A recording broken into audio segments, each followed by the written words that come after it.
이 이야기는 우리가 아는 세상이 끝날 수도 있었던 순간에 관한 기록입니다. 이것은 헐리우드 영화의 시나리오가 아니며 먼 미래의 디스토피아 소설도 아닙니다. 당신이 지금 호흡하고 있는 이 공기, 창밖으로 보이는 평온한 풍경, 그리고 당신이 사랑하는 모든 사람들이 한순간에 잿더미로 변해버릴 수 있었던 역사상 가장 길고도 어두웠던 시간에 대한 증언입니다. 인류의 운명이 총칼이나 거대한 군대에 의해서가 아니라 밀실에 모인 몇 명의 인간들이 가진 고뇌와 두려움, 그리고 침묵 속의 결정에 의해 좌우되었던 그날을 기억해야 합니다. 1962년 10월, 우리는 멸망의 벼랑 끝에 서 있었습니다. 바람이 멈춘 듯한 고요함이 전 세계를 덮고 있었습니다. 당시의 공기는 지금과는 달랐습니다. 2차 세계대전이 끝난 지 채 20년이 지나지 않았고 히로시마와 나가사키의 버섯구름은 여전히 인류의 집단 기억 속에 선명한 공포로 각인되어 있었습니다. 세계는 두 개의 거대한 이념으로 쪼개져 있었습니다. 자유주의를 표방하는 미국과 공산주의를 이끄는 소비에트 연방. 이 두 거인은 서로를 향해 총구를 겨눈 채 누가 먼저 방아쇠를 당길지 혹은 누가 먼저 눈을 깜빡일지를 노려보고 있었습니다. 이것은 단순한 외교적 마찰이 아니었습니다. 그것은 종교 전쟁에 가까운 신념의 충돌이었으며 패배는 곧 문명의 종말을 의미했습니다. 1962년의 가을은 유난히 아름다웠지만 그 아름다움 뒤에는 차가운 강철의 냄새가 배어 있었습니다. 미국과 소련은 경쟁적으로 핵무기를 생산해냈습니다. 버튼 하나만 누르면 수천 킬로미터 떨어진 도시를 지도에서 지워버릴 수 있는 힘, 신의 영역이라 믿었던 파괴의 힘을 인간이 손에 쥐게 된 것입니다. 사람들은 뒷마당에 방공호를 팠고 학교에서는 아이들이 사이렌 소리에 맞춰 책상 밑으로 숨는 훈련을 했습니다. 오리처럼 숙이고 덮어라 라는 구호는 일상의 인사가 되었습니다. 하지만 지도자들은 알고 있었습니다. 만약 진짜 전쟁이 시작된다면 책상 밑으로 숨는 것 따위는 아무런 소용이 없다는 것을 말입니다. 상호 확증 파괴. 내가 죽으면 너도 죽는다. 이 끔찍한 논리만이 아슬아슬하게 평화를 유지하고 있었습니다. 그리고 운명의 시계바늘이 자정을 향해 급격히 움직이기 시작한 것은 10월의 어느 화요일 아침이었습니다. 쿠바. 미국 플로리다 해안에서 불과 145km 떨어진 작은 섬나라. 그곳의 정글 깊은 곳에서 미군 정찰기 U-2가 촬영한 흑백 사진 몇 장이 워싱턴으로 날아들었습니다. 사진 분석가들의 손이 떨렸습니다. 흐릿한 입자들 사이로 보인 것은 단순한 야자수가 아니었습니다. 그것은 소비에트 연방의 중거리 탄도 미사일 기지였습니다. 핵탄두를 장착할 수 있는 미사일들이 미국의 심장부를 겨누고 조립되고 있었던 것입니다. 워싱턴 DC, 뉴욕, 시카고가 사정관 안에 들어왔습니다. 경고 시간은 단 몇 분. 미사일이 발사되면 커피 한 잔을 다 마시기도 전에 수백만 명의 미국인이 증발해버릴 상황이었습니다. 백악관의 공기는 순식간에 얼어붙었습니다. 존 F 케네디 대통령은 집무실 창밖을 바라보며 깊은 침묵에 잠겼습니다. 그는 젊은 대통령이었지만 이미 피그스만 침공의 실패로 인해 정치적 입지가 좁아진 상태였습니다. 군부 강경파들은 이 기회를 놓치지 않았습니다. 커티스 르메이 공군 참모총장을 비롯한 장성들은 즉각적인 공습과 전면적인 침공을 주장했습니다. 지금 당장 저들을 쓸어버려야 합니다. 카카. 소련이 반응하기 전에 쿠바를 지도에서 지워버려야 합니다. 그들의 논리는 단순하고 명쾌했습니다. 힘에는 힘으로. 그것이 군인의 방식이었습니다. 하지만 케네디는 망설였습니다. 그는 군인들이 보지 못하는, 아니 보려고 하지 않는 그 다음 장면을 보고 있었습니다. 만약 미국이 쿠바를 폭격한다면 그곳에 있는 소련 기술자들과 군인들이 죽을 것입니다. 그렇다면 니키타 흐루쇼프 서기장은 가만히 있을까요? 소련은 즉각 보복할 것입니다. 아마도 베를린을 점령하거나 아니면 미국의 동맹국인 터키에 미사일을 발사할 것입니다. 그러면 미국은 나토 조약에 따라 소련 본토를 향해 핵미사일을 날려야 합니다. 그리고 소련 역시 미국의 본토를 향해 대륙간 탄도미사일을 발사할 것입니다. 시뮬레이션의 결과는 참혹했습니다. 개전 첫날 미국인 수천만 명 사망, 소련인 수천만 명 사망, 유럽은 초토화, 문명은 석기시대로 돌아갈 것입니다. 케네디는 이 악몽 같은 시나리오를 막아야 했습니다. 그러나 아무것도 하지 않는다면 소련은 미국의 턱 밑에 칼날을 들이밀게 될 것이고 힘의 균형은 무너질 것입니다. 진퇴양난, 어떤 선택을 해도 지옥이 기다리고 있었습니다. 케네디는 국가안전보장회의 집행위원회를 소집했습니다. 이른바 엑스콤이라 불리는 이 회의실은 담배 연기와 고성, 그리고 숨막히는 긴장감으로 가득 찼습니다. 13일간의 악몽이 시작된 것입니다. 회의실 안에서는 두 가지 의견이 팽팽하게 맞섰습니다. 공습이냐, 봉쇄냐. 공습은 확실하지만 위험했고 봉쇄는 안전해 보이지만 소련이 미사일 완성을 강행할 시간을 벌어줄 수도 있었습니다. 케네디의 동생이자 법무장관이었던 로버트 케네디는 도덕적 질문을 던졌습니다. 우리가 자고 있는 적을 기습 공격한다면 진주만 공습을 감행한 일본과 다를 게 무엇입니까? 미국은 그런 나라가 되어서는 안 됩니다. 이 말은 회의장의 흐름을 미묘하게 바꾸어 놓았습니다. 결국 케네디는 해상 봉쇄를 선택했습니다. 하지만 국제법상 봉쇄는 전쟁 행위로 간주될 수 있었기에 그는 격리라는 부드러운 용어를 사용했습니다. 단어 하나에도 외교적 운명이 달려 있었습니다. 10월 22일 저녁, 케네디는 텔레비전 카메라 앞에 섰습니다. 그의 표정은 비장했습니다. 국민 여러분, 이 정부는 약속한 대로 가장 엄중한 감시를 계속해왔습니다. 전 세계가 숨을 죽이고 그의 입을 주목했습니다. 쿠바에 미사일이 존재한다는 사실이 공표되자 공포는 전염병처럼 번져나갔습니다. 슈퍼마켓의 진열대는 순식간에 비어버렸고 사람들은 통조림과 식수를 사재기했습니다. 성당과 교회는 종말을 앞두고 기도를 올리는 사람들로 가득 찼습니다. 거리에는 무거운 정적이 흘렀고 라디오 뉴스 아나운서의 목소리만이 유일한 정보원이었습니다. 모두가 하늘을 올려다보았습니다. 언제 그 섬광이 번쩍일지 모른다는 공포가 일상을 잠식했습니다. 한편 크렘린궁의 주인 니키타 흐루초프 역시 벼랑 끝에 몰려 있었습니다. 그는 겉으로는 호탕하고 거친 농부 출신의 지도자처럼 보였지만 내면은 복잡한 계산으로 가득 차 있었습니다. 그가 쿠바에 미사일을 배치한 것은 단순한 도발이 아니었습니다. 미국은 이미 터키와 이탈리아에 소련을 겨냥한 주피터 미사일을 배치해 놓은 상태였습니다. 후르쇼프에게 쿠바의 미사일은 미국의 목에 겨누는 칼이자 힘의 균형을 맞추기 위한 절박한 승부수였습니다. 그는 케네디를 젊고 경험 없는 애송이라 생각했습니다. 피그스만의 실패를 보며 케네디가 감히 전면전을 선택하지 못할 것이라 오판했습니다. 하지만 미국의 반응은 예상보다 훨씬 강경했고 이제 흐루쇼프는 자신이 지른 불이 전 세계를 태워버릴 수도 있다는 사실을 깨닫기 시작했습니다. 미국 해군 함정들이 카리브해로 집결했습니다.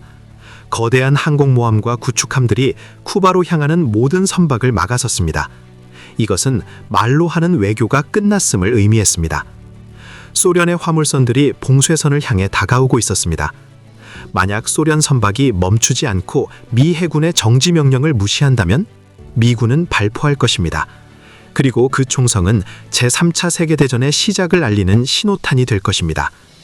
전 세계는 지도 위의 작은 점들, 즉 배들의 위치를 실시간으로 지켜보며 전율했습니다.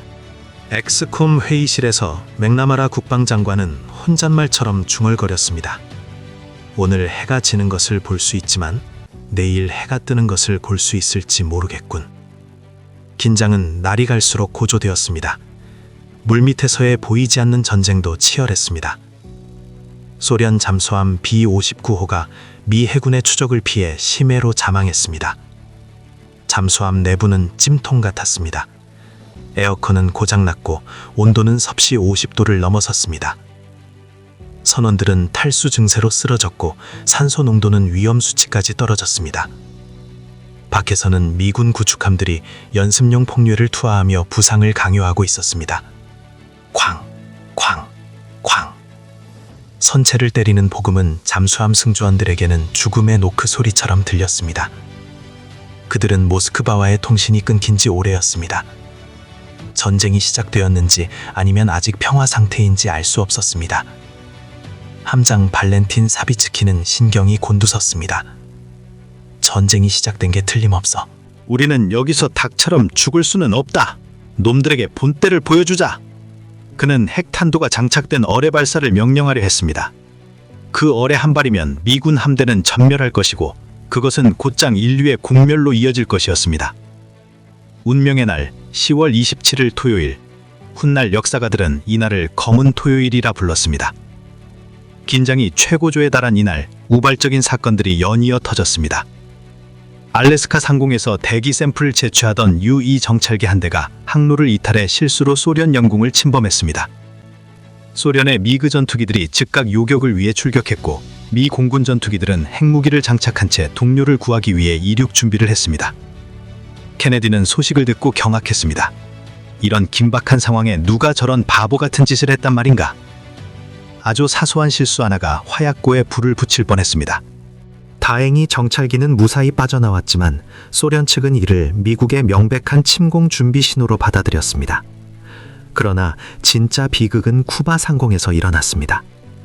또 다른 U-2 정찰기를 몰던 루돌프 앤더슨 소령이 쿠바 상공에서 대공 미사일에 격추당해 사망한 것입니다. 이 소식은 워싱턴을 충격에 빠뜨렸습니다. 미군이 적의 공격으로 사망했습니다. 이것은 더 이상 시위가 아니었습니다. 전쟁이었습니다. 엑스콤의 군부 인사들은 즉각적인 보복 공습을 요구하며 책상을 내리쳤습니다. 각하, 놈들이 우리 조종사를 죽였습니다. 이제는 말로 해결할 단계가 아닙니다. 당장 명령을 내려주십시오. 케네디의 인내심도 한계에 다다르고 있었습니다. 그는 알고 있었습니다. 보복 공격을 승인하는 순간 돌아올 수 없는 강을 건너게 된다는 것을. 하지만 미국 대통령으로서 자국 군인의 죽음을 묵과할 수도 없었습니다.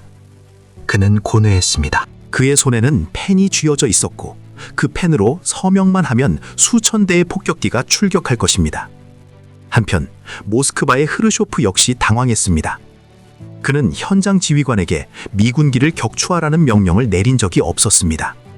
쿠바 현지의 소련 지휘관들이 독단적으로 혹은 긴장감에 못 이겨 발사 버튼을 누른 것입니다. 통제 불능. 흐르쇼프는 가장 두려워하던 일이 벌어지고 있음을 직감했습니다. 사건이 지도자들의 의지를 벗어나 스스로 굴러가기 시작한 것입니다. 그는 깨달았습니다. 시간이 얼마 남지 않았다는 것을. 이대로 두면 자존심 싸움을 하다가 둘 다 멸망할 것이라는 사실을. 그는 펜을 들어 케네디에게 편지를 쓰기 시작했습니다. 외교적 수사로 점철된 딱딱한 공식 문서가 아니었습니다. 감정이 담긴 인간으로서의 호소였습니다. 각하, 우리는 지금 밧줄의 매듭을 서로 당기고 있습니다. 우리가 더 세게 당길수록 매듭은 더 단단해져서 결국 칼로 자르는 수밖에 없을 것입니다. 워싱턴의 밤은 깊어만 갔습니다. 케네디는 흐르쇼플의 첫 번째 편지를 받았습니다. 비교적 유화적인 내용이었습니다. 미국이 쿠바를 침공하지 않겠다고 약속하면 미사일을 철수하겠다. 이것은 희망의 빛이었습니다. 그러나 몇 시간 뒤 두 번째 편지가 도착했습니다. 훨씬 강경하고 공식적인 어조였습니다. 터키에 있는 미국의 주피터 미사일도 철수하라. 군부는 두 번째 편지를 무시하고 첫 번째 편지에만 응답하는 것은 불가능하다고 주장했습니다. 터키의 미사일은 나토의 자산이었고 이를 철수하는 것은 동맹국들을 배신하는 행위로 비칠 수 있었습니다. 하지만 첫 번째 제안을 무시하면 전쟁은 피할 수 없었습니다. 케네디의 동생 로버트는 기발한 제안을 했습니다. 첫 번째 편지에만 공식적으로 답장을 보냅시다. 그리고 터키 미사일 문제는 비공식 채널을 통해 은밀하게 거래를 제한하는 겁니다. 이것은 위험한 도박이었습니다. 소련이 이를 받아들일지 확신할 수 없었기 때문입니다. 시계는 계속해서 돌아갔습니다. 데프컨2 전쟁 준비 태세는 최고 단계 바로 아래까지 격상되었습니다. 전략공군사령부의 폭격기들은 활주로에서 엔진을 켜고 대기 중이었고 전 세계의 미군 기지에는 비상 경계령이 내려졌습니다. 수천 개의 핵탄두가 발사 코드를 기다리고 있었습니다. 인간의 이성이 광기를 통제할 수 있는 마지막 한계점이었습니다. 케네디는 로버트 케네디를 소련 대사 아나톨리 도브리닌에게 보냈습니다. 비밀 회동이었습니다. 로버트는 도브리닌의 눈을 똑바로 쳐다보며 말했습니다. 우리는 전쟁을 원하지 않습니다. 하지만 내 형은 더 이상 군부를 막을 수 없을지도 모릅니다. 시간이 없습니다. 당장 내일이라도 우리는 공습을 시작해야 할지도 모릅니다. 후르쇼프 서기장이 결단을 내려야 합니다. 이것은 협박이 아닌 절박한 호소였습니다. 인류의 운명이 두 사람의 대화에 달려 있었습니다. 다시 쿠바 인근 해역의 깊은 바닷속으로 돌아가 봅시다. B-59호 잠수함의 상황은 최악으로 치닫고 있었습니다. 함장 사비치키는 이성을 잃기 직전이었습니다. 폭류의 충격으로 잠수함 내부는 아수라장이었습니다. 발사 준비, 열쇠를 가져와. 핵어뢰를 발사하려면 함장, 정치장교, 그리고 부함장 3사람의 동의가 필요했습니다. 함장과 정치장교는 발사에 동의했습니다. 이제 단 한 사람, 부함장 바실리 아르키포프의 결정만이 남았습니다. 아르키포프는 땀에 젖은 얼굴로 함장을 가로막았습니다. 그의 눈빛은 흔들림이 없었습니다. 안 됩니다, 함장 동지. 우리는 아직 공격 명령을 받지 않았습니다. 저 위에서 무슨 일이 벌어지고 있는지 아무도 모릅니다. 우리가 쏜 어뢰 한 발이 전 세계를 불태울 수 있습니다. 나는 동의할 수 없습니다. 좁고 어두운 잠수함 안에서 고성이 오갔습니다. 함장은 격분했지만 아르키포프는 물러서지 않았습니다. 그는 단순히 규정을 지키려는 것이 아니었습니다. 그는 자신의 가족, 조국, 그리고 인류의 미래를 지키기 위해 필사적으로 저항하고 있었습니다. 만약 그가 그 순간 침묵했더라면, 만약 그가 함장의 분노에 굴복했더라면 지금 우리가 알고 있는 2000년대 이후의 역사는 존재하지 않았을 것입니다. 지상에서는 엑스콤 위원들이 뜬 눈으로 밤을 지새웠습니다. 그들은 옷을 갈아입을 시간도 없이 넥타이를 느슨하게 푼 채 소파에 쪽잠을 잤습니다. 백악관의 참모들은 가족들을 안전한 곳으로 대피시키지 않았습니다. 만약 핵전쟁이 터진다면 안전한 것 따위는 없다는 것을 알았기 때문입니다. 그들은 차라리 가족과 함께 최후를 맞이하겠다는 심정이었습니다. 워싱턴의 가로등 불빛이 하나둘 꺼져가고 여명이 밝아오고 있었습니다. 일요일 아침이 다가오고 있었지만 그것이 평화로운 휴일이 될지 아니면 인류 최후의 날이 될지는 아무도 알 수 없었습니다. 모스크바의 라디오 방송국에는 긴급 전문이 도착했습니다. 흐루쇼프의 답신이었습니다. 전 세계의 정보기관이 그 방송에 귀를 기울였습니다. 암호로 된 전문이 아닌 공개 방송을 통한 발표였습니다. 그것은 시간이 그만큼 촉박했음을 의미했습니다. 이 모든 상황은 마치 정교하게 짜여진 비극의 무대 장치와도 같았습니다. 등장인물들은 각자의 역할에 갇혀 있었습니다. 군인은 싸워야 했고, 정치인은 명분을 지켜야 했으며, 외교관은 거짓말을 해야 했습니다. 그러나 그 껍데기 속에는 모두가 똑같이 겁에 질린 인간이 들어 있었습니다. 케네디는 허리 통증으로 고통받으며 진통제에 의존하고 있었고, 흐르쇼프는 자신의 정치적 생명이 끝날지도 모른다는 두려움에 떨고 있었습니다. 하지만 그 두려움이 역설적으로 그들을 신중하게 만들었습니다.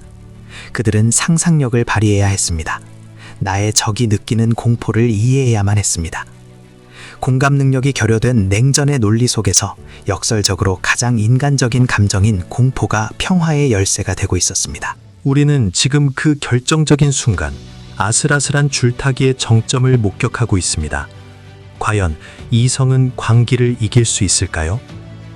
카리브해의 깊고 어두운 심연 속에서 인류의 운명은 보이지 않는 저울 위에 놓여 있었습니다. 소련의 잠수함 B-59호는 미 해군의 구축함들이 쏟아붓는 연습용 폭로의 충격으로 맹렬하게 흔들리고 있었습니다. 비록 훈련용이라 할지라도 그 소음은 마치 거대한 강철 망치가 선체를 내리치는 듯한 공포를 자아냈습니다. 잠수함 내부는 지옥과도 같았습니다. 에어컨은 고장났고 실내 온도는 섭씨 50도를 넘어섰으며 승조원들은 이산화탄소 중독으로 인해 하나둘씩 쓰러져 가고 있었습니다. 외부와의 통신은 완전히 끊겼고 그들은 자신들이 이미 전쟁의 한복판에 있는 것인지 아니면 아직 평화가 유지되고 있는지조차 알 수 없었습니다. 폐쇄된 공간의 공포와 질식할 듯한 열기, 그리고 멈추지 않는 폭발음은 인간의 이성을 갉아먹기에 충분했습니다. B-59호의 함장 발렌틴 사비치키는 극심한 스트레스 속에서 판단력을 잃어가고 있었습니다. 그는 미군이 자신들을 격침하려 한다고 확신했고 이것이 제3차 세계대전의 시작이라고 믿었습니다. 그의 손은 핵 어뢰 발사 명령을 내리기 위해 떨리고 있었습니다. 그 어뢰 한 달은 인류 문명을 잿더미로 만들 수 있는 방아쇠였습니다. 만약 그가 발사 단추를 눌렀다면 미국의 함대는 즉각 증발했을 것이고 이에 대한 보복으로 소련 본토에 수천 발의 핵미사일이 쏟아졌을 것입니다. 절체절명의 순간 그 광기를 막아선 것은 무기도 시스템도 아닌 한 명의 인간이었습니다. 부함장 바실리 아르키포프는 이성을 잃은 함장을 진정시키며 단호하게 발사를 거부했습니다. 규정에 따르면 핵무기 사용을 위해서는 탑승한 장교 3명의 만장일치가 필요했습니다. 아르키포프의 침착하고도 용기 있는 반대는 뜨겁게 달아오른 잠수함 내부의 공기를 가르며 울려 퍼졌습니다. 그는 우리가 아직 살아서 이야기할 수 있는 이유가 되었습니다. 수면 위에서 벌어지는 일들 또한 살얼음판을 걷는 듯 위태로웠습니다. 같은 날 쿠바 상공을 정찰하던 미국의 U-2 정찰기가 소련제 지대공 미사일에 격추되었습니다. 조종사 루돌프 앤더슨 소령은 이 위기 속에서 발생한 최초의 전투 사망자가 되었습니다. 이 소식이 백악관 상황실에 전해지자 공기는 순식간에 얼어붙었습니다. 미군 수뇌부는 즉각적인 보복 공습과 쿠바 침공을 강력하게 요구했습니다. 그들은 더 이상의 망설임은 미국의 나약함을 보여주는 것이라고 주장하며 케네디 대통령을 압박했습니다. 장군들의 논리는 군사적으로는 완벽했지만 그 결과는 파멸적이었습니다. 만약 케네디가 그 순간 감정에 휩쓸려 보복을 명령했다면 쿠바에 배치된 소련의 전술 핵무기들은 즉시 미군 상륙부대를 향해 발사되었을 것입니다. 케네디는 고독했습니다. 그는 자신의 책상 위에 놓인 결정들이 수억 명의 목숨을 담보로 하고 있음을 뼈저리게 느끼고 있었습니다. 그는 군부의 압박을 견뎌내며 침공 명령 대신 외교적 해결책을 찾기 위해 마지막 시간을 벌기로 결심했습니다. 이것은 나약함이 아니라 파국을 막기 위한 초인적인 인내였습니다. 워싱턴의 가로수길은 스산한 침묵에 잠겨 있었고 시민들은 라디오 앞에 모여들어 불길한 소식을 기다리고 있었습니다. 식료품점의 진열대는 비었고 성당과 교회는 기도를 올리는 사람들로 가득 찼습니다. 사람들은 서로의 눈을 바라보며 이것이 마지막 작별 인사가 될지도 모른다는 두려움을 공유했습니다. 아이들은 영문도 모른 채 학교에서 책상 밑으로 숨는 훈련을 반복했고 부모들은 뒷마당의 엉성한 방고모를 파며 눈물을 삼켰습니다. 세상의 종말은 공상과학 소설의 소재가 아니라 당장 내일 아침에 일어날 수 있는 현실이었습니다. 모스크바의 크렘린 궁전 역시 긴박하게 돌아가고 있었습니다. 니키타 후르쇼프 서기장 또한 자신이 시작한 도박이 통제 불능의 상태로 치닫고 있음을 깨달았습니다. 그는 미국이 쿠바를 침공할 것이라는 보고를 받고 있었고 자신의 현장 지휘관들이 우발적으로 핵무기를 사용할지도 모른다는 공포에 시달렸습니다. 자존심과 생존 사이에서 그는 고뇌했습니다. 후르쇼프는 2통의 편지를 케네디에게 보냈습니다. 첫 번째 편지는 감정적이고 호소력 짙은 문장으로 평화를 원한다고 적혀 있었지만 두 번째 편지는 강경한 어조로 터키에 배치된 미국의 미사일 철수를 요구하고 있었습니다. 백악관의 참모들은 혼란에 빠졌습니다. 어느 것이 후르쇼프의 진심인지 알 수 없었기 때문입니다. 이때 로버트 케네디가 기막힌 제안을 내놓았습니다. 강경한 두 번째 편지는 무시하고 평화를 호소한 첫 번째 편지에만 답장을 보내자는 것이었습니다.